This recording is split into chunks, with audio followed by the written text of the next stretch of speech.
वाणी कहती है पारब्रह्म तो पूरन एक है, ये तो अनेक परमेश्वर काम है। अनेक पंथ सब जुदे जुदे और सब कोई शास्त्र बुलावे। हर कोई अपने ग्रंथों की साक्षी देता है, लेकिन कोई ये नहीं जानता कि जब सारे ग्रंथ कहते हैं परमात्मा एक है, एकमेव अद्वितीयम। उपनिषदों ने कहा, वेद ने क्या कहा? न त्वामान अन्यो न पार्थिवो न जातो न जनिष्यते। हे परमात्मा, तेरे समान न कोई हुआ है, न है, न कभी होने वाला। जैसे आप सो जाते हैं तो आपका मन ही तो आपका रूप धारण करके स्वप्न देखता है। आपका मन हुबहू आपका रूप धारण करता है, और आपकी सारी दिनचर्या को जैसे आप जागृति अवस्था में कर रहे होते हैं, वैसे ही सपने में करता है। जो सपने में देखा जाता है वो झूठा होता है, लेकिन जब तक सपना चल रहा है तब तक वो सच होता है। वैसे ही क्षर सर्वाणि भूतानि, क्षर क्या है? जो नश्वर है। कुटस्थो अक्षर उच्चते, कुटस्थ क्या है? वो अक्षर कहलाता है। और अक्षर क्या है? अक्षरातीत का सतम है। अर्जुन से श्री कृष्ण ने क्या कहा है कि अर्जुन तमेव शरणं गच्छ सर्वभूतेन भावं, तो उस परमात्मा की शरण में जा जो परमात्मा एक है, और उसके समान कोई भी दूसरा नहीं है।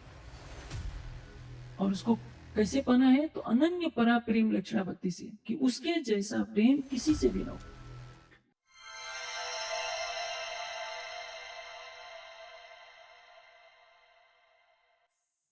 आपने गीता का ये श्लोक सुना होगा, तुम्हें माता च पिता तुम्हें तुम्हें बंधु च सखा तमेव विद्या द्रविड़म तमेव तमेव सर्वम मम देवदेव। योगेश्वर श्री कृष्ण गीता का उपदेश दे रहे हैं, और अर्जुन को जब उनके स्वरूप का बोध होता है कि ब्रह्म के स्वरूप की पहचान कराने वाला ये कोई व्यक्ति मेरा सखा नहीं है, कुछ और है, तो उस ब्रह्मी स्वरूप की स्तुति करते हुए कहते हैं कि तमेव माता च पिता तमेव, आप ही माता हो, आप ही पिता हो, आप ही भाई बंधु हो, आप ही सखा हो। हमारी भारतीय संस्कृत मानती तो है कि परमात्मा एक है, लेकिन परमात्मा के स्वरूप के बारे में वास्तविकता से नहीं जान पाती, क्योंकि धर्म ग्रंथों में जो निहित सत्य होता है उसको आम जनता तक बता पाना इतना सरल कार्य नहीं होता। आप देखते हैं गृहस्थी की चार दीवारी इतनी तगड़ी होती है, किसके पास इतना समय होता है कि प्रतिदिन ग्रंथों का अध्ययन करें? और आज के व्यस्तमय जीवन में सबसे पूछा जाए, यहाँ जितने भाई बहन बैठे हैं, परमात्मा कितने हैं? सब कह तो देंगे एक। जैसे सामान्य तौर से मैं पूछूं कि भारत के राष्ट्रपति कितने हैं, तो आप क्या बताएंगे? राष्ट्रपति कभी दो नहीं हो सकते, प्रधानमंत्री कभी दो नहीं हो सकते। राष्ट्रपति के साथ उपराष्ट्रपति हो सकता है, प्रधानमंत्री के साथ उप प्रधानमंत्री हो सकता है। यहां तक कि एक बैंक में दो मैनेजर भी एक बराबर पद वाले नहीं हो सकते। एक मैनेजर होगा तो उसका सहायक मैनेजर होगा, लेकिन एक ही अधिकार रखने वाला दो व्यक्ति नहीं हो सकता। किंतु आज क्या स्थिति है आप देखते हैं। वाणी कहती है पारब्रह्म तो पूरन एक है, ये तो अनेक परमेश्वर काम है। अनेक पंथ सब जुदे जुदे और सब कोई शास्त्र बुलावे। हर कोई अपने ग्रंथों की साक्षी देता है, लेकिन कोई ये नहीं जानता कि जब सारे ग्रंथ कहते हैं परमात्मा एक है, एकमेव अद्वितीयम। उपनिषदों ने कहा, वेद ने क्या कहा? न त्वामान अन्यो न पार्थिवो न जातो न जनिष्यते। हे परमात्मा, तेरे समान न कोई हुआ है, न है, न कभी होने वाला है। आज हिंदू समाज इतना भटक चुका है। भटकाव क्यों होता है? जब ज्ञान का प्रकाश नहीं होता है तो मानव समाज में भटकाव पैदा होता है। ज्ञान क्या करता है? सत्य को दर्शाता है। इसलिए समाज का कल्याण होगा सबसे पहले सत्य ज्ञान के प्रकाश से। हमारे हृदय में जब तक ज्ञान का प्रकाश नहीं होगा, हम नहीं जान सकते कि परमात्मा कौन है, कहाँ है, कैसा है, हम कौन है, आए कहाँ से हैं। शरीर और संसार को छोड़ने के पश्चात हमें जाना कहाँ। एक व्यक्ति अपनी आंखों पर पट्टी बांध ले और एक टुकड़े पत्थर के टुकड़े ले ले, किसी फल से लदे हुए वृक्ष पर आंखें बंद करके पत्थर के टुकड़े मारते जाए। हो सकता है कभी कभी अनजाने में पत्थर टकरा जाएगा फल से तो फल गिर पड़ेगा, अन्यथा क्या होगा? यह भी संभव है। सवेरे से शाम तक पत्थर के टुकड़े मारता रहे तो एक भी फल नहीं गिर सकता है। वैसे ही है, आप बहुत अच्छे विचार के हैं, बहुत अधिक सेवा भावना है आपके अंदर, भक्ति भावना भी है, लेकिन यदि आंखों पर पट्टी बांधकर आपने गलत दिशा में भक्ति का कार्य किया, आप पूजा पाठ भी करते हैं, सब कुछ करते हैं, लेकिन जब तक परमात्मा को नहीं जानेंगे कि परमात्मा है कौन, परमात्मा कहाँ है, परमात्मा कैसा है, किस तरह से हम भक्ति करें, तो आपका सारा प्रयास निरर्थक हो जाता है। जैसे अभी मैंने आपको कहा, योगेश्वर श्री कृष्ण रथ पर बैठे हैं, अर्जुन भी रथ पर बैठे हैं और अर्जुन प्रसन्न प्रति महिमा में गायन कर रहे हैं, त्वमेव माता च पिता त्वमेव। अब प्रश्न यह है, संसार में हम देखते हैं कि माता का व्यवहार अलग होता है, पिता का व्यवहार अलग होता है। एक व्यक्ति में कुछ गुण हो सकते हैं, जैसे कोई व्यक्ति ऐसा हो जिसमें पिता का भी गुण हो, पालन करने का, माता की तरह कोमलता भाव वाला हो, तो उससे हंसा बोला भी जा सके तो कहते हैं कि आपको तो हम सखा भी मान लेते हैं, भाई बंद भी मान लेते हैं, माता की तरह प्रेम करने वाला भी मान लेते हैं, पिता भी मान लेते हैं, गुरु भी मान लेते हैं। ये भावों की अभिव्यक्ति है। इसी तरह से जब संसार के भक्तों ने परमात्मा को अपनी समीपता में पाना चाहा तो मन से कल्पना कर ली कि हम किसको सखा भाव से माने, पिता भाव से माने, दास बन करके रहें, हम उनको स्वामी बन जाए मान ले और हम दास बन जाए। इसको कहते हैं सगुण भक्ति। परमात्मा में क्या है? अनंत ज्ञान है, अनंत प्रेम है, अनंत सुंदरता है। इसको हम कैसे समझे कि परमात्मा में अनंत ज्ञान, अनंत प्रेम, अनंत सुंदरता है, वात्सल्य प्रेम है? तो इन गुणों का प्रकटीकरण महापुरुषों के ऊपर कर दिया गया। जैसे भगवान राम को देखिए, तुलसीदास जी के लिए भगवान राम सर्वोपरि है। वे अन्य की बात नहीं सुन सकते। यह अवश्य है, भगवान राम से शंकर जी की प्रार्थना करा देते हैं, शंकर जी से राम की स्तुति करा देते हैं, क्योंकि उस समय शैवों और वैष्णवों में झगड़ा था। शैव और वैष्णव एक दूसरे के खून के प्यासे हो गए थे। उन शैवों से पूछिए कि भाई क्यों लड़ते हो, तुम्हारा परमात्मा कौन है? तो कहे कि हम शंकर जी। परमात्मा कितने हैं? तो एक। वैष्णव से पूछिए कि परमात्मा कितने हैं, वो भी कहेंगे कि एक, लेकिन लड़ाई वो भी करेंगे। सब में लड़ाइयां क्यों होती हैं? अज्ञानता के कारण। आप देखिए, तुलसीदास जी रामचरितमानस के अंदर कहते हैं कि नेति नेति जय वेद निरूपा। वेद जिस परमात्मा को न इति ऐसा करके वर्णन करते हैं। नेति का अर्थ क्या होता है? इति का अर्थ होता है ऐसा, न इति अर्थात इस प्रकृति मंडल में ऐसा कोई भी पदार्थ नहीं है जिससे परमात्मा के उपमा दी जा सके। जैसे कहा जाए कि क्या परमात्मा सूर्य के समान प्रकाशमान है? वेद कहते हैं कि सूर्य तो अग्नि तत्व है, जड़ है। करोड़ों सूर्यों का प्रकाश परम धाम के एक कण के समक्ष कुछ नहीं है, इसलिए सूर्य से भी उपमा देना गलत है। यदि कहा जाए कि क्या परमात्मा चंद्रमा के समान अच्छा दिखता है? वेद कहते हैं कि अनंत चंद्रमा भी परमात्मा की सुंदरता का मुकाबला नहीं कर सकते। क्या परमात्मा का स्वरूप फूल के समान कोमल है? वेद कहते हैं कि नहीं, अनंत फूलों की सुंदरता और कोमलता भी परमात्मा के सामने कुछ नहीं है। इसलिए कह दिया कि इस प्रकृति में उपमा का कोई पदार्थ नहीं है, अनुपम है। अनुपम है, अलग है या गोचर है, मन वाणी से परे है। हमारा मन जहां तक जा सकता है, हमारी बुद्धि जहां तक जा सकती है, परमात्मा उससे भी परे है। आपने देखा होगा कुंभ के मेले में जब सारे देश के महात्मा लोग इकट्ठे होते हैं, देश में कितने महात्मा हैं? 72 लाख से भी ज्यादा। स्नान पहले कौन करेगा, इसके लिए झगड़ा मच जाता है। पहले स्नान कर लीजिए, बाद में स्नान कर लीजिए, क्या अंतर पड़ता है? लेकिन नहीं, डुबकी हम पहले लगाएंगे तो हमारा अखाड़ा बड़ा मन हो जाएगा। इसलिए एक दूसरे के खून के प्यासे हो जाते हैं। एक बार हरिद्वार में कुंभ मेला लगा था, पुलिस ने हस्तक्षेप किया तो नागा बाबाओं ने कई पुलिस वालों को मारकर गंगा में फेंक दिया। फिर पुलिस ने भी गोलियां चलाई, कितने महात्मा मारे गए, गंगा में बह गए। जरा सी बात के लिए पानी में डुबकी लगाने के लिए हिंदू समाज लड़ पड़ता है। सांख्य दर्शन क्या कहता है? ऋते ज्ञानात् न मुक्ति।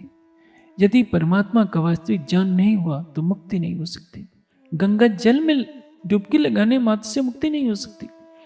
यदि आपने अखंड ज्ञान की गंगा में डुबकी नहीं लगाई, ज्ञान के जल से अपने को पवित्र नहीं किया, परमात्मा के प्रेम की भक्ति में अपने को स्वयं समर्पित नहीं किया, तो कभी भी आप मुक्ति की आशा नहीं कर सकते। गीता जिस सत्य को दर्शाती है, आज का हिंदू समाज उसको स्वीकार करने के लिए तैयार नहीं है। अभी मैं रामचरितमानस की बात कर रहा था। नेति नेति जहि वेद निरूपा, निजानंद निरुपाध अनुपा। वो निजानंद है, आनंद का सागर है, निरुपाध सभी उपाधियों से परे है।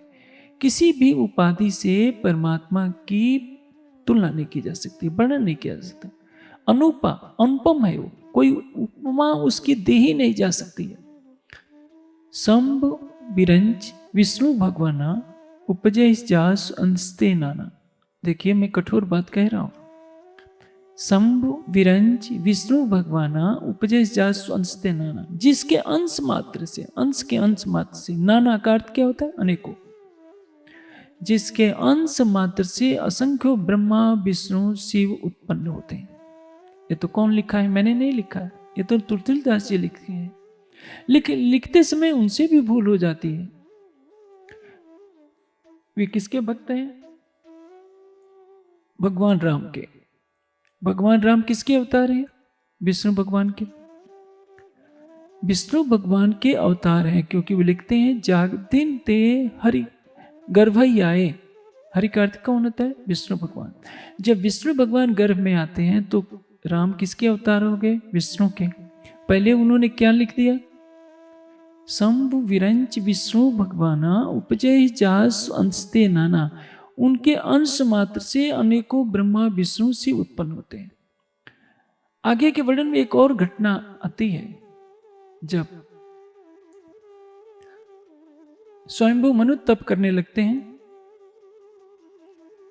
और तप करते करते जब उनको दर्शन होता है, आकाश ब्रह्मा विष्णु शिव तीनों आते हैं, उनका तप चलता रहता है, वो अपनी आंखें नहीं खोलते हैं। पुनः उनको आकाशवाणी होती है कि जो तुम्हारी इच्छा है वो पूर्ण होगी, भगवान प्रकट होने वाले हैं। बस इतनी कहानी है। आप सोचिए, ब्रह्मा जी भी आते हैं, विष्णु जी भी आते हैं, शंकर जी भी आते हैं, इसके परे भी तो कोई और है।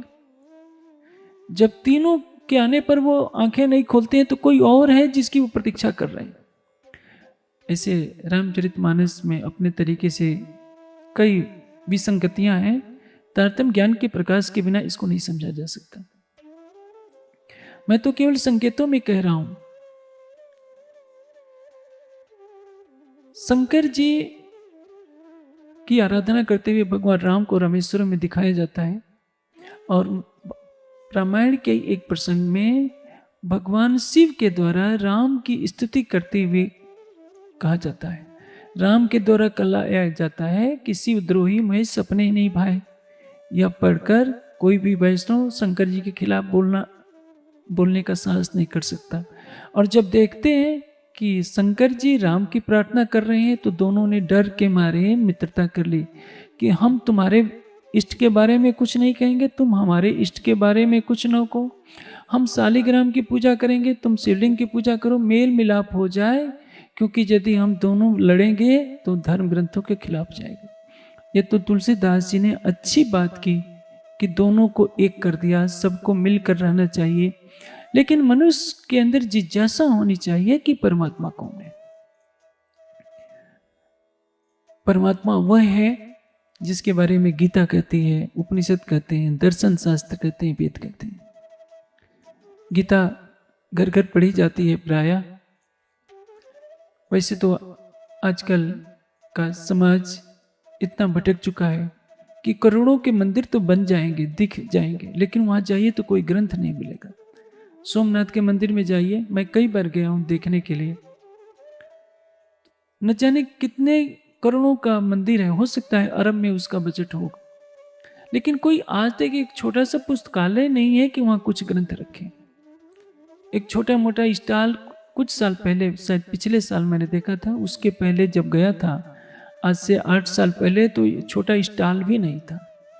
अरबों का मंदिर और वहाँ 10,000 का साहित्य भी किसी पुस्तकालय में न मिले, तो इससे बड़ा दुर्भाग्य क्या होगा।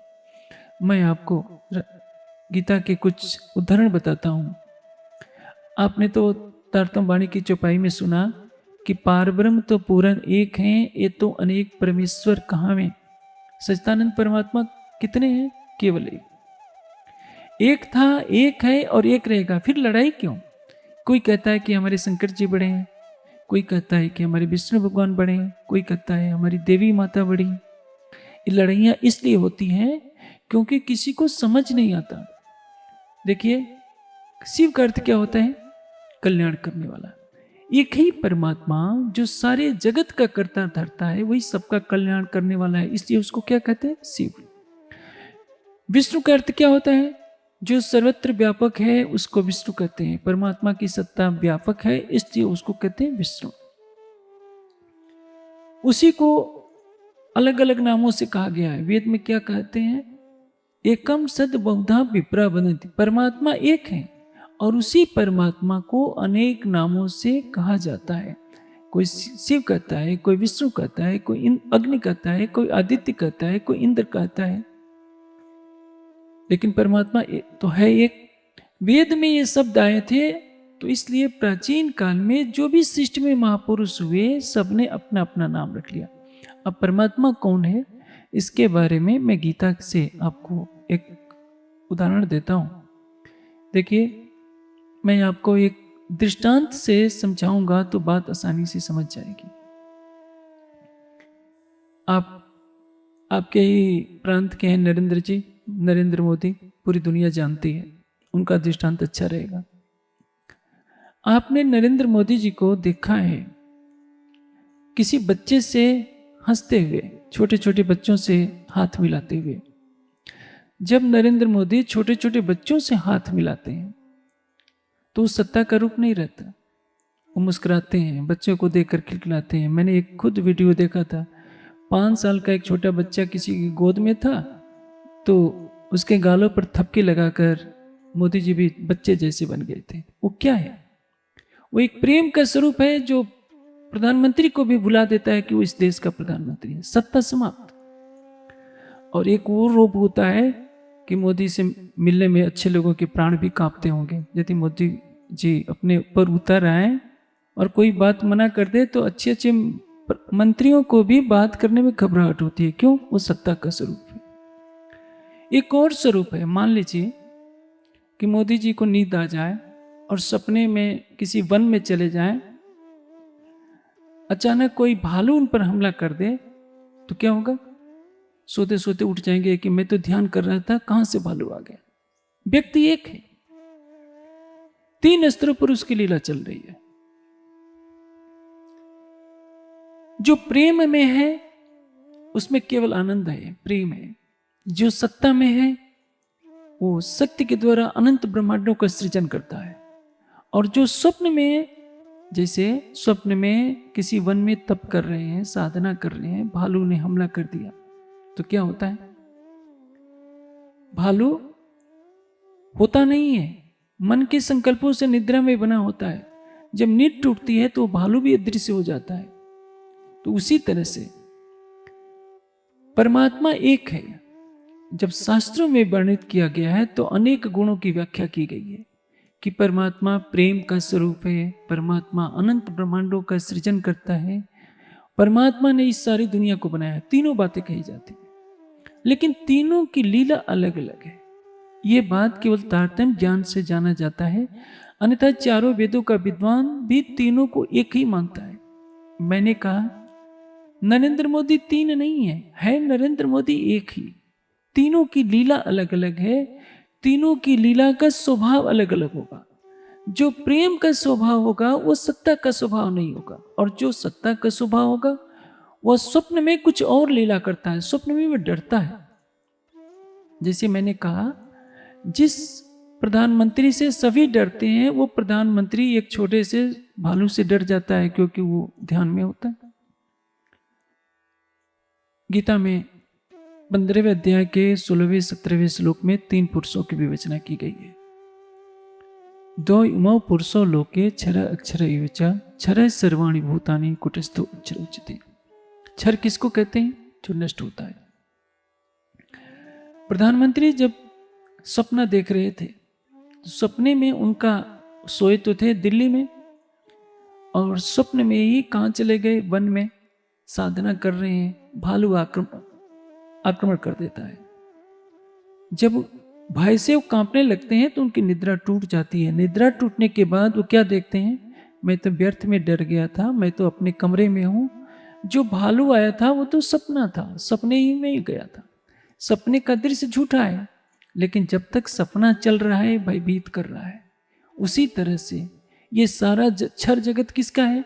सपना किसने देखा? सत्ता के स्वरूप मोदी जी ने देखा। जैसे एक व्यक्ति कपड़े का व्यापारी है, कपड़ा काट काट कर पूरे दिन भर बेचता रहता है। रात को सो जाता है, सोचते सोचते यही सोचता है, कल मैं इस धन को काटूंगा, इतने भाव में बेचूंगा। तो सचमुच अपने को बेच रहा होता है। उन्हीं भाव में सोते सोते सपना देखने लगता है कि मैं बेच रहा हूं, और कहीं अपना ही कपड़ा फाड़ डालता है। नींद में ही कपड़ा फाड़ डाल दिया, क्योंकि जैसे उसके संस्कार हैं, उन संस्कारों के अनुसार वो कार्य करेगा। वेदांत में ब्रह्म की व्याख्या क्या की गई है? पहला सूत्र है, दूसरा सूत्र है, जन्म आदि यस्यतः, जिससे सृष्टि की उत्पत्ति हो, पालन हो, संहार हो, उसको क्या कहते हैं? ब्रह्म। अपने बाणी में पढ़ा है, कोट ब्रह्मांड नजरों में आवे, छिन में देख के पल में उड़ावे। करोड़ों ब्रह्मांड एक पल में जिसके पैदा होते हैं और लय हो जाते हैं। देखिए, अभी आपने वाणी की चौपाई सुनी कि पार ब्रह्म तो पूर्ण एक है, ये तो अनेक परमेश्वर कहाँ में? दूसरी तरफ कहा जा रहा है, कोट ब्रह्मांड नजरों में आवे, छिन में देख के पल में उड़ावे। वाणी की चौपाई कहती है, यामे महाविष्णु मन मनते त्रिगुण थाते चिरचर सब उत्पन्न, इत अक्षर को विलस्यो मन 5 तो तत्व 14 भवन। अक्षर का मन विलास करता है। जैसे आप सो जाते हैं तो आपका मन ही तो आपका रूप धारण करके स्वप्न देखता है।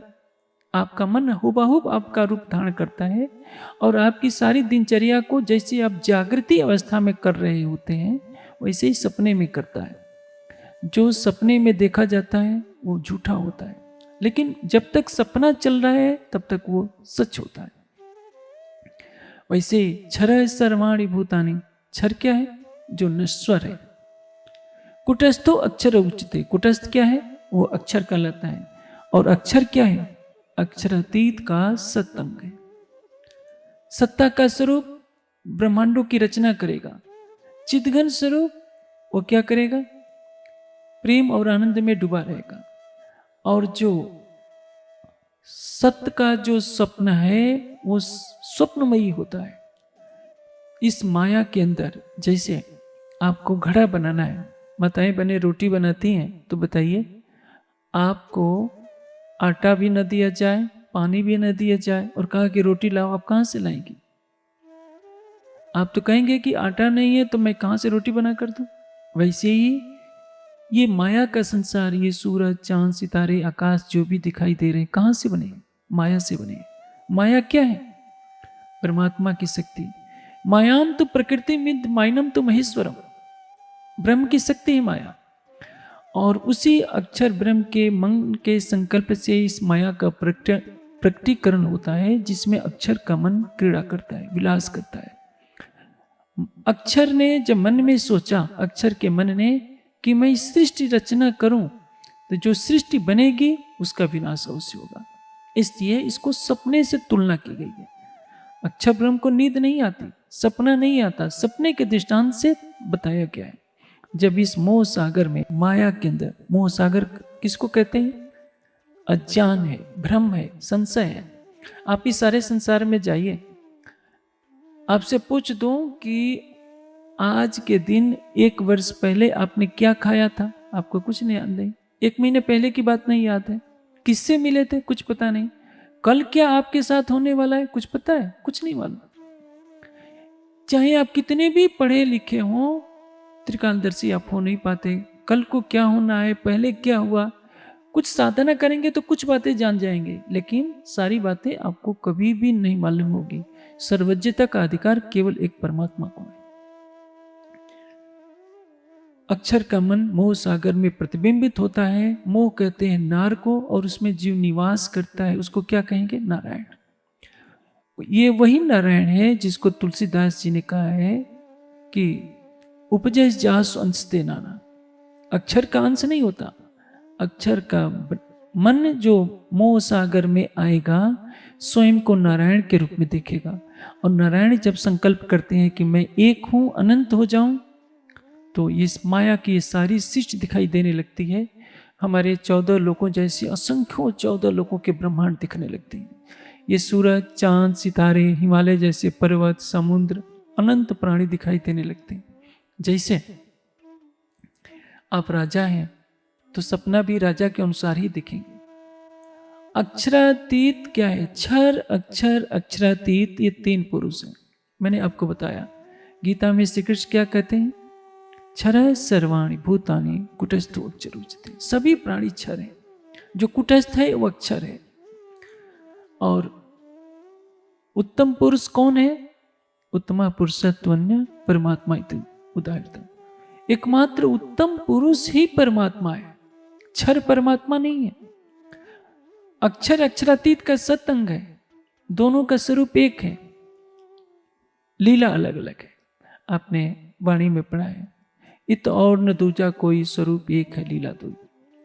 जो अक्षर है वही अक्षरातीत है, लीला का अंतर है। लेकिन मैं कैसे, मैं आपको बताता हूं। मैंने अभी आपको थोड़ी देर पहले एक दृष्टांत दिया था कि मोदी जब 5 साल के बच्चे से मिलते हैं तो उसके गाल पर प्रेम भरी चपत लगाकर मुस्कुराते हैं, लेकिन जब मंत्रियों के साथ बैठे रहते होंगे तो उनकी आंखों की तरफ देखिए, पता चल जाएगा कि किसी मंत्री को उनसे बोलने में भी कितनी घबराहट होती होगी। किसी सांसद को हिम्मत नहीं होती कि खुल करके हंस बोल सके, क्योंकि व्यक्ति वही है, उसने स्वभाव बदला है। अपने मंत्रियों के विधायकों के साथ दूसरी तरीके से बोल रहे हैं, और एक 5 साल के बच्चे ने एक प्रधानमंत्री को वशीभूत कर लिया है, क्योंकि वो प्रेम के स्वरूप है। वहां व्यक्ति एक है, स्वभाव 2 हो गए। और जब वही स्वभाव जब स्वप्न देखता है तो कुछ अलग लीला हो गई। एक परमात्मा, व्यक्ति एक, स्वभाव 3, लीला 3। इसलिए उसको क्या कहेंगे? क्षर पुरुष। क्षर पुरुष की लीला को अक्षरातीत पुरुष की लीला में नहीं घटित कर सकती, वो अलग है। इसलिए जब गीता की व्याख्या होती है, वेदांत की व्याख्या होती है, वेदों की व्याख्या होती है, तो बिना तारतम्य ज्ञान के कोई समझ नहीं पाता कि हम किसको क्या माने। जो अनंत प्राणियों को पैदा कर रहा है, कर्मों का फल दे रहा है, कौन कर रहा है? आदि नारायण। अक्षर ही मोह सागर में स्वयं को नारायण के रूप में देख रहा है, और अक्षरातीत ही अक्षर के रूप में अनंत ब्रह्मांडों का सृजन कर रहा है। तभी तो वाणी कहती है, इत और न दूजा कोई, स्वरूप एक है लीला दोई। लेकिन हम कहें कि आदि नारायण पूर्ण ब्रह्म है, ये संभव नहीं। जैसे स्वप्न में एक भालू से डरने वाला प्रधानमंत्री देश का प्रधानमंत्री थोड़े, वो तो सारे देश का संचालन कर रहा है। एक वन में कई भालू हो सकते हैं, लेकिन एक ही भालू से जो डर जाए वो प्रधानमंत्री कैसे होगा? इसी प्रकार अक्षरातीत की लीला अलग है, गुण अलग है। अक्षर की लीला अलग है, गुण अलग है। और अक्षर का जो स्वप्न में स्वरूप होता है वो है आदि नारायण। और अक्षर अनंत तो आदि नारायण भी अनंत। सारी दुनिया के वैज्ञानिक मिल जाएं तो यह नहीं बता सकते कि क्षर मंडल का ब्रह्म विस्तार कितना है। आप एक छोटी सी दुनिया में रहते हैं, पृथ्वी पर ही। पृथ्वी पर भारत जैसे कितने देश हैं? भारत का स्थान तो 5वां है। भारत से चाइना भी बड़ा है, कनाडा भी बड़ा है, अमेरिका भी बड़ा है, रसिया भी बड़ा है, ब्राजील भी बड़ा है। और भारत में आपका एक गुजरात छोटा सा प्रांत है, गुजरात में आप एक छोटे से गांव में रहते हैं, शहर में रहते हैं, आपका एक परिवार है, एक ही गांव में, नगर में आप जैसे कितने परिवार रहते हैं। सारी पृथ्वी पर घूम आइए तो आपको क्या लगता है, आप एक बहुत छोटे से हिस्से हैं। और जब सारी सृष्टि का जहां वर्णन हो, जहां हमारी गैलेक्सी में जानते हैं कितने करोड़ सूर्य हैं, हमारा सूर्य तो पृथ्वी से 13 लाख गुना बड़ा है। और हमारा सूर्य सबसे छोटे सूर्यों में आता है। हमारी सूर्य जैसे करोड़ों सूर्य हैं और हमारी गैलेक्सी जैसी करोड़ों गैलेक्सियां हैं, और वह भी केवल 18% मालूम है। शेष जो सृष्टि है उसके बारे में वैज्ञानिक मौन हो जाते हैं कि हमें कुछ पता नहीं। समुद्र में जैसे पानी के बुलबुले असंख्यों एक साथ उगते हैं और डूब जाते हैं, उसी तरह से हमारे 14 लोक जैसे असंख्यों ब्रह्मांड पानी में उगते हैं, डूबते रहते हैं, निराकार से पैदा होते हैं, उसी में विलीन हो जाते हैं। निराकार का ओर छोर कितना है कोई नहीं जानता। स्वयं नारायण को भी पता नहीं कि निराकार का ओर छोर कहाँ है। ये निराकार कहाँ से प्रकट हुआ है? अक्षर के मन के संकल्प से। निराकार मोह सागर, जिसको महाशून्य कहते हैं, सारी सृष्टि उसी महाशून्य में समाप्त हो जाती है। आजकल पढ़े लिखों के समाज में जानते हैं, आजकल पढ़ा लिखा किसको कहते हैं? जो अंग्रेजी बोल सकता है, जो साइंस पढ़ सकता है, केवल वही पढ़ा लिखा माना जाता है। आप धोती पहनकर दुनिया की सारी डिग्रियां लिए हुए होंगे, फिर भी आपको मूर्ख दुनिया समझती है। तो मैं उनकी भाषा में बता रहा हूं, सृष्टि कैसे पैदा हुई इसका लिए एक सिद्धांत बनाया जाता है, बिग बैंग थ्योरी, कि सुई की नोक के बहुत सूक्ष्म अंश से विस्फोट होता है और उसी से सब कुछ बन जाता है। बस इतना वैज्ञानिक जानते हैं। सुई की नोक का सूक्ष्मतम भाग, उससे भी शून्य से नीचे कई भाग, तो आप सोच सकते हैं अरबवा खरबवा भाग भी समझ लीजिए, वो भी छोटा है। हॉकिंस का अलग कहना है कैसे ब्रह्मांड बन रहे हैं, सब अपने अपने विचार दौड़ा रहे हैं, लेकिन निराकार कैसे पैदा हुआ, निराकार के परे क्या, कोई नहीं जानता। इसके परे क्या है? अक्षर, कुटस्थो अक्षर उच्चते। गीता कहती है उत्तम पुरुष तु अन्य परमात्मा इति दायित्व। उत्तम पुरुष कोई दूसरा है जो परमात्मा कहा जाता है। गीता आपकी क्या कहती है? स तो भक्ति योगी न अव्यभिचारिणी। अव्यभिचारिणी भक्ति, अव्यभिचारिणी भक्ति किसको कहते हैं? जैसे जितनी बहनें बैठी हैं, आपको मालूम है कि हर बहन की, हर कन्या का विवाह एक ही पति के साथ हो सकता है। जो इस नियम का उल्लंघन करती है उसको समाज में अच्छी दृष्टि से नहीं देखा जा सकता। और जो एक पति को अपना पति मानती है उसको क्या कहते हैं? पतिव्रता। पतिव्रता का अर्थ क्या होता है? जिसमें एक ही प्रीतम हो। गीता में योगेश्वर श्री कृष्ण कहते हैं पुरुष तु परापार्थ भक्त्या लभ्य तो अनन्य है। अनन्य परा प्रेम लक्षण भक्ति से वो प्राप्त होता है। गीता में योगेश्वर अन्य जगह पर क्या कहते हैं?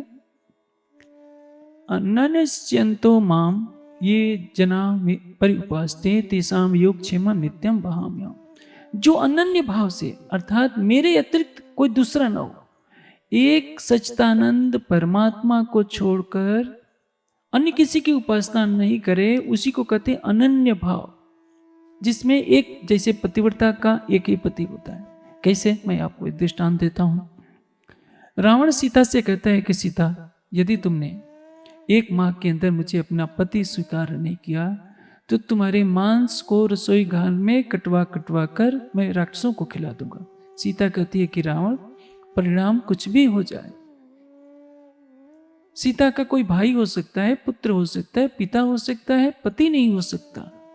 मुझे मरना स्वीकार है, लेकिन मैं राम के अतिरिक्त किसी को अपना प्रीतम नहीं बना सकती। सीता के एक ही राम है, राधा के एक ही कृष्ण है, पार्वती के एक ही शिव हैं, क्योंकि इनकी निष्ठा किस पर है?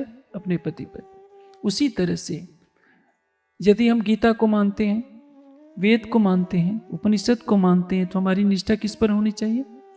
पुरुष स परापार्थ भक्त्या लभ्य तु अनन्या, उत्तम पुरुष अक्षरति। अर्जुन से श्री कृष्ण ने क्या कहा है कि अर्जुन, तमेव शरणं गच्छ सर्वभूतेन भावन। तू उस परमात्मा की शरण में जा जो परमात्मा एक है और उसके समान कोई भी दूसरा नहीं है। और उसको कैसे पाना है? तो अनन्य परा प्रेम लक्षणा भक्ति से, कि उसके जैसा प्रेम किसी से भी ना हो। अब देखते हैं घर में एक सती साध्वी पत्नी रहती है, देवर को भी स्नेह देगी, जेठ का भी सम्मान करेगी, ससुर का भी करेगी, पड़ोसियों से भी अच्छे संबंध बनाए रखेगी, लेकिन हृदय का प्रेम पति के लिए होता है। अपने पति के लिए जो भावना है वह भावना न देवर को दे सकती है, न जेठ को दे सकती है, न किसी को भी नहीं दे सकती। आत्मीयता सबसे होती है। उसी तरह से इस संसार में सम्मान सबका कीजिए, लेकिन भक्ति किसकी कीजिए? उसी सच्चिदानंद परमात्मा की। आप देखिए भगवान शिव का आपने चित्र देखा है, आंखें बंद करके क्या कर रहे हैं? ध्यान ही तो कर रहे हैं। उनको ध्यान करने की आवश्यकता क्या है? परमात्मा का ध्यान क्यों करेगा? वे ध्यान इसलिए कर रहे हैं क्योंकि वे योगीराज हैं। भगवान राम प्रतिदिन संध्या करते हैं, प्रतिदिन हवन करते हैं। जब राम पुष्पक विमान में जा रहे होते हैं तो सीता को कहते हैं कि देखो सीता, अत्र पूर्व महादेवा प्रसादम करोम विभु सेतुबंध इति व्याख्यातम। मैं और लक्ष्मण यहाँ रहकर जो देवों का भी स्वामी सर्वोपरि परमात्मा है उसका यहाँ ध्यान करते थे। भगवान राम प्रतिदिन ध्यान करते हैं। शंकर जी समाधि में हजारों हजारों वर्ष तक लगातार बैठे रहते हैं। महेश्वर तंत्र का एक प्रसंग आता है, उसमें भगवान शिव कहते हैं उमा से कि उमा, अस्मिन अज्ञान पाथोदो वयम ब्रह्मा आदेयोपि बुद्ध आकारताम प्राप्ता तद इच्छा वै जिमृता। इस मोह सागर में मैं और ब्रह्मा आदि देवता पानी के बुलबुले के समान अस्तित्व बनाए रखते हैं और उसी परमात्मा की कृपा रूपी वायु से हमारा अस्तित्व है।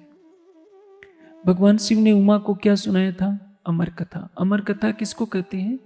अमरत्व को देने वाली कथा। कथा का अर्थ होता है ज्ञान चर्चा। वह ज्ञान जो मनुष्य को अमर बना दे। अमर बनाने का तात्पर्य क्या है? वेद ने कहा तमेव विदित्वा मृत्यु में न अन्य पंथा विदिते अनया। उस परमात्मा को जानने के बाद ही मृत्यु के बंधन से छूटा जा सकता है, अन्य कोई भी रास्ता नहीं। मृत्यु का बंधन क्या है? जन्म मरण का चक्र। जो इसका शरीर पैदा हुआ है वो मृत्यु को अवश्य प्राप्त होगा। लेकिन यदि आपने परमात्मा को जान लिया कि उत्तम पुरुष अक्षरातीत कौन है, कहाँ है, कैसा है, तो जन्म मरण का चक्र छूट जाएगा। शंकर जी आगे कहते हैं कि हे उमा, सच्चिदानंद परमात्मा कौन है यह जानने के लिए मैंने 5000 दिव्य वर्षों की समाधि लगाई और उस समाधि में मैंने जो ईश्वर से ज्ञान सुना, ईश्वर ने सदाशिव से सुना, सदाशिव ने अक्षर से सुना, वह ज्ञान मैं तुमको सुना रहा हूं और उसी ज्ञान के आधार पर मैं ध्यान करता हूं उस परमात्मा का। शंकर जी किसका ध्यान करता है? अक्षर के हृदय में लीला करने वाले सबलिक केवल का ध्यान करते हैं। उनको भी अभी पता नहीं। वेद में लिखा है कि त्रिपाद उदयित पुरुषा, इस योग माया के ब्रह्मांड से परे, बेहद से परे परमात्मा है। इसलिए बड़े बड़े ऋषि मुनि योगी खोज में लगे रहे, वेदों को पढ़ते रहे, उपनिषदों को पढ़ते रहे। ये तारतम्य ज्ञान का अवतरण हुआ जिससे सारे रहस्य विदित होते हैं। कौन है परमात्मा, कहाँ है परमात्मा, कैसा है परमात्मा। अभी आपको मैंने गीता का प्रारंभ में एक श्लोक बताया था, तुमेव माता। समाज में एक भाव बनता है, क्यों ना हम परमात्मा को मां के रूप में देखें। लेकिन मां के रूप में देखने वालों से बहुत बड़ी भूल होती है। आप कामाख्या देवी चले जाइए, वहां देवी माता का मंदिर है। जानते हैं कितने पशुओं की बलि दी जाती है? नेपाल में गढ़ी माता का मंदिर है, वहां 1 लाख सवा लाख तक भैंसे काटे जाते हैं। खून की नालियां, खून की नाली बहती रहती है, कितने दिनों तक बदबू आती रहती है। माता क्या होती है? माँ की ममता माँ ही जानती है। पूरी रात गीले कपड़े में सोती रहेगी, अपने बच्चों को कभी गीले कपड़े में नहीं सोने देगी। स्वयं भूखू रह जाएगी लेकिन बच्चे को भूखू नहीं रहने देगी। इसलिए शंकराचार्य ने कहा है, कुपुत्रो जायेत कुचित अपि माता कुमाता न भवेत्। पुत्र को पुत्र हो सकता है लेकिन माता को माता नहीं हो सकती। माता अपने प्राण देकर भी अपने बच्चे की रक्षा करती है, अपना दूध पिलाती है, उसकी गंदगी उठाती है, मल मूत्र उठाती है। भले ही बुढ़ापे में पुत्र उसको दुत्कार दे, माँ कभी बच्चे को दुत्कार नहीं सकती है। भारत की माता, मैं विदेश की बात नहीं कर रहा हूं। अब सोचिए, लेकिन जिस देश में परमात्मा को मां के रूप में पूजा जाता है, उसी देश में आखिर पशुओं की बलि क्यों? क्योंकि माता तो सारी सृष्टि की माता है। देवी भागवत में एक श्लोक आता है, या देवी जीव रूपेण सर्वभूतेश तिष्ठता नमः तस्यै नमः तस्यै नमः तस्यै नमो नमः। माता ही, देवी माता सभी प्राणियों के जीव रूप में है। तो क्यों कहा जाता है कि इस बकरे को काटो, इस भैंसे को काटो, देवी माँ खुश होगी? देवी माँ तो नहीं कहती। हाँ, एक स्कंद पुराण में कथा आती है, मार्कंडेय पुराण में, और उसी से एक दुर्गा सप्तशती बनता है, जिसका पाठ नवरात्र में सब जगह किया जाता है। मैं उसको घटनाक्रम को अलंकारिक रूप में जो वर्णित किया गया है, मैं आपको समझाने का प्रयास करूंगा। और सबसे मेरा निवेदन है कि आप शांतिपूर्वक सुने ग्रंथों में क्या कहा गया है और उसका आशय क्या होता है। एक महिषासुर राक्षस होता है। महिषासुर राक्षस जिसकी भैंसे जैसी आकृति होती है, उसके पास इतनी शक्ति है कि किसी भी देवी देवता से मारा नहीं जाता है। उसके अत्याचार से सारे देवता त्रस्त हो जाते हैं। ये मार्कंडेय पुराण में कथा है। सारे देवताओं की एक सभा होती है, ब्रह्मा विष्णु शिव सभी इकट्ठे होते हैं और सोचा जा रहा होता है, और उसमें लक्ष्मी सरस्वती पार्वती सभी अपनी शपथ पत्नियों सहित सभी देवता विराजमान होते हैं। क्योंकि सृष्टि के प्रारंभ से दो वर्ग चल रहे हैं, सुर का और असुर, देवता और राक्षस, हमेशा से चलते आए हैं, चलते रहेंगे। जैसे अंधकार और प्रकाश का संघर्ष होता है, सत्य और असत्य का संघर्ष होता है, वैसे देवता और असुर का भी संघर्ष होता है। यह महिषासुर राक्षस तपस्या से वर प्राप्त कर चुका था और उसको कोई भी मार नहीं सकता था। विष्णु भगवान का सुदर्शन चक्र नहीं मार पा रहा है, शंकर जी का त्रिशूल नहीं मार पा रहा है, कोई भी कुछ कर नहीं पा रहा। सभी देवता सोचते हैं कि इसका उन्मूलन कैसे किया जाए। देवताओं के शरीर से एक तेज निकलता है और उसने एक शक्ति का रूप धारण कर लिया, देवी का रूप, स्त्री रूप में। वो सारा तेज एकत्रित हो जाता है। पुनः पार्वती जी उसको अपना सिंह देती हैं, शंकर जी त्रिशूल देते हैं, विष्णु भगवान अपना धनुष देते हैं, यमराज अपनी गदा देते हैं, सभी देवता अपने अस्त्र शस्त्र देते हैं। और वो अष्टभुजा धारिणी, कहीं 10 भुजा धारिणी लिखा है, दुर्गा जाकर महिषासुर को मार देती है। ये अलंकारिक कथन है। आगे घटना और चलती है, मैं आपको आगे इसकी व्याख्या करता हूं। जब युद्ध चल रहा होता है तो राक्षसों की सेना भागती जाती है। 10 भुजा धारिणी सिंहवाहिनी दुर्गा महिषासुर राक्षस को मार देती है। जब अभी युद्ध चल रहा होता है तो उसी बीच में एक रक्तबीज नाम का राक्षस होता है। उसको वरदान प्राप्त है कि तुम्हारे शरीर से एक भी बूंद यदि धरती पर गिर जाएगी तो तुम्हारे जैसे अनेकों रक्तबीज पैदा हो जाएंगे। दुर्गा जी उसको जितनी बार गर्दन काटती हैं, फिर नए नए रक्तबीज पैदा हो जाते हैं। दुर्गा जी परेशान हो जाती हैं कि महिषासुर को तो मार दिया मैंने, इस रक्तबीज का मैं क्या करूं। उनके शरीर से पुनः काली माता प्रकट होती हैं और रक्तबीज को मारकर, क्योंकि जीभ निकाले होती है, रक्तबीज को मारकर उसका रक्त पान कर जाती है। देखिए, ग्रंथों में लिखा है, उसका सूक्ष्म अर्थ होता है। कहानी के माध्यम से आम जनता को सत्य समझाना होता है, लेकिन जब नहीं समझ में आता तो अर्थ का अनर्थ हो जाता है। जब सारे रक्त का पान कर दी, जमीन पर उसका रक्त गिरा नहीं, तो रक्तबीज मर जाता है और राक्षसों की सेना भाग जाती है। ये क्या है?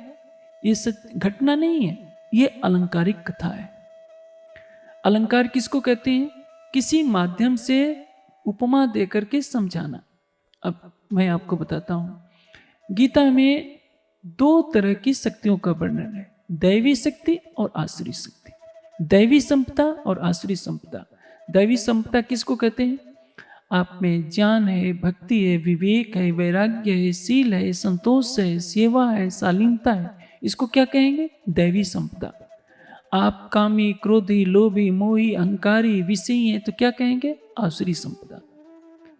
तो दैवी संपदा और आसुरी संपदा में हमेशा संघर्ष चलता रहता है। जैसे आप कहीं किसी की दुकान में गए हैं, कोई है नहीं, लाखों करोड़ों के आभूषण रखे हुए हैं, आप सोचते हैं कि यहाँ तो कैमरे भी नहीं लगे हैं कि कोई देख नहीं रहे, मैं चुपके से एक ले लूं तो क्या नुकसान है। ये कौन बोल रहा है? आसुरी शक्ति। अंदर से मन कहता है कि नहीं, ये पाप है, कोई ना कोई देख लेगा, मैं पकड़ा जाऊंगा तो मैं समाज में मुंह क्या दिखाऊंगा। दोनों में लड़ाई छिड़ रही है। उसी तरह से हर प्राणी के अंदर दैवी और आसुरी संपदा में संघर्ष चला रहता है। देखिए, भैंसे का रंग क्या होता है? काला। महिष कहते हैं भैंसे को। पौराणिक कथानकों में यमराज की सवारी क्या बताई गई? भैंसा। यमराज किस पर रहते हैं? भैंसे पर। मृत्यु के देवता हैं यमराज। भैंसा तमोगुण का प्रतीक है। जैसे किसी के मन में पाप आ जाए तो क्या कहते हैं? तेरा चेहरा काला है। आप देखते हैं ना, ट्रकों पर पीछे लिखा रहता है, बुरी नजर वाले तेरा मुंह काला। काला का मतलब जो तमोगुण का प्रतीक है, जिसकी पाप दृष्टि हो। मनुष्य जब पाप के मार्ग पर चलता है तो कहते हैं कि इसका पाप का घड़ा भर गया है, अब ज्यादा समय तक नहीं रह पाए। इसीलिए महिषासुर, महिष यानी तमोगुण रूपी वह राक्षस जो भैंसे पर अज्ञान रूपी राक्षस के रूप में रहता है, उसको मारेगा कौन? जो सिंह पर बैठ सकता है। सिंह वाहिनी दुर्गा ही मार सकती है, जिसकी 10 भुजाएं हैं। 10 भुजाएं अर्थात आपकी 10 इंद्रियां हैं। 10 इंद्रियों का जो राजा है वो मन है। जो 10 इंद्रियों के राजा मन को जीत सकता है, वह मन रूपी शेर पर सवारी करेगा, वही अज्ञान रूपी राक्षस को मारेगा। हर व्यक्ति के अंदर दुर्गा है, हर व्यक्ति के अंदर काली है। यदि आप मांस खाते हैं तो मांस खाने की तृष्णा आपको मांस खाने वाली योनि में ले जाएगी। एक बार पुराने एक सुंदर साथ ने एक घटनाक्रम सुनाया था कि एक बार महाराज जी कहीं जा रहे थे, शेरपुर वाले परमहंस महाराज श्री रामरतन दास जी, साथ में बाघ बागिन का जोड़ा आ गया और उनके आगे झुक करके बैठ गया। वो सुंदर साथ कहने लगे कि महाराज जी अब तो जीवन संकट में है। तो महाराज जी हंसने लगे, कहने लगे कि अरे भाई तुम चिंता ना करो, अभी चले जाएंगे। थोड़ी देर के बाद दोनों बाघ बाघिन का जोड़ा चला गया। महाराज जी ने कहा कि देखो, इन्होंने तारतम तो ले लिया था, लेकिन कभी राज्य की वाणी नहीं सुनी, कभी भजन भक्ति नहीं खाई, और ये दोनों छिप छिप करके मांस खाया करते थे। उसी पाप से इनको बाघ बाघिन की योनि में जन्म मिला है। अब मेरा दर्शन पा गए हैं, अगले जन्म में इनको मनुष्य की योनि मिलेगी और उनका उद्धार हो जाएगा। मांस खाने की तृष्णा मनुष्य को उसी योनि में ली जाती है कि ताकि जी भरकर वो अपनी तृप्ति कर ले, ये दंड मिलता है। यही रक्तबीज राक्षस है। रक्तबीज राक्षस का गर्दन काटी जाती है, लेकिन एक बूंद भी गिर गई तो पुनः जन्म हो जाता है। आजकल देखिए आश्रमों में, मंदिरों में झगड़े चलते रहते। किसके लिए झगड़े होते हैं? मंदिर और आश्रम पर वर्चस्व के लिए। लेकिन भरत मुनि के पास तो इतना विशाल साम्राज्य था, सारी पृथ्वी के एक छत्र सम्राट थे। सोने के महलों को लात मारकर उन्होंने वन में निवास करना प्रारंभ किया था। लेकिन एक हिरण के बच्चे पर जो आसक्ति हुई, उसी आसक्ति ने उनको विवश किया कि वे पुनः मनुष्य योनि छोड़कर हिरण की योनि में जाए। उसी तरह से आप कितने भी तपस्या करते हैं, कितने भी योग साधना करते हैं, आपके अंदर संसार के सुख की वासना रहेगी तो वासना आपको पुनर्जन्म का कारण बन जाएगी। यही रक्तबीज है। रक्तबीज का अर्थ है चित्त, कर्म का बीज। यही कर्मफल की वासना, संसार के सुख की वासना मनुष्य के पुनर्जन्म का कारण बनती है। और इसी बात को दर्शाया गया है। काली क्या है? काली के हाथ में ज्ञान रूपी तलवार है। आपने ज्ञान रूपी तलवार से चित्त की वासनाओं का समन किया, भक्ति की अग्नि में भक्ति रूपी जिह्वा से रक्तबीज का रस का पान कर लिया, अर्थात आप साधना की अग्नि में इतने डूब गए, समाधि की अग्नि में आपने चित्त की सारी वृत्तियों का निरोध कर लिया, समाधि के चरम तक फल पहुंच गए, तो क्या होगा? जो जन्म जन्मांतरों की वासना है वो समाप्त हो गई, तो आपका पुनर्जन्म नहीं होगा। अर्थात ज्ञान रूपी काली की तलवार से चित्त की वासनाओं के, अर्थात रक्तबीज राक्षस की के रक्त का जो रक्तबीज राक्षस के रक्त का पान करना क्या है? समाधि की अग्नि से, समाधि रूपी तलवार से चित्त की वासनाओं अर्थात उसका रक्त का पान कर लेना, तो उसका पुनर्जन्म नहीं होता है। समाज ने कथा को ले लिया कि हम ऐसी प्रतिमा बनाएं जिसमें जीव निकली हो और काली माता सबका रक्त पान करती हो। ऐसा नहीं है, ये अलंकारिक व्याख्या है। भगवान शिव का भी अलंकारिक वर्णन है, और जो उस रहस्य को नहीं जानते, जैसे ब्रह्मा जी को देखिए, हंस पर बैठाया गया है। हंस क्या है? श्वेत रंग का होता है। मोर पर भी तो बैठ सकते हैं। भगवान शिव को बैल पर क्यों बैठाया गया है? लक्ष्मी को उल्लू पर क्यों बैठाया गया है? ब्रह्मा जी को, सरस्वती को श्वेत वाहन हंस पर क्यों बैठाया गया है? विष्णु भगवान को गरुड़ पर क्यों बैठाया गया है? विष्णु के 4 मुख क्यों हैं? विष्णु भगवान के 4 भुजाएं क्यों हैं? ब्रह्मा जी के 4 मुख क्यों हैं? ये सब कुछ अलंकारिक है, यथार्थ में ऐसा नहीं है। ये सभी हमारी सृष्टि के महानतम पुरुष हैं।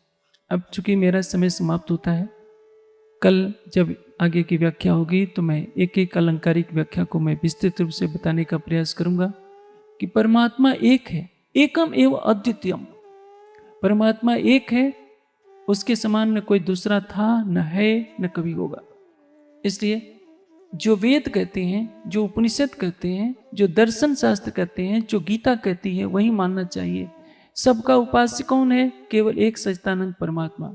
गीता ने कहा कि पुरुष से अपरा पार्थ भक्त्या लभ्यते अनन्या। अनन्य परा प्रेम लक्षणा भक्ति से प्राप्त होता है।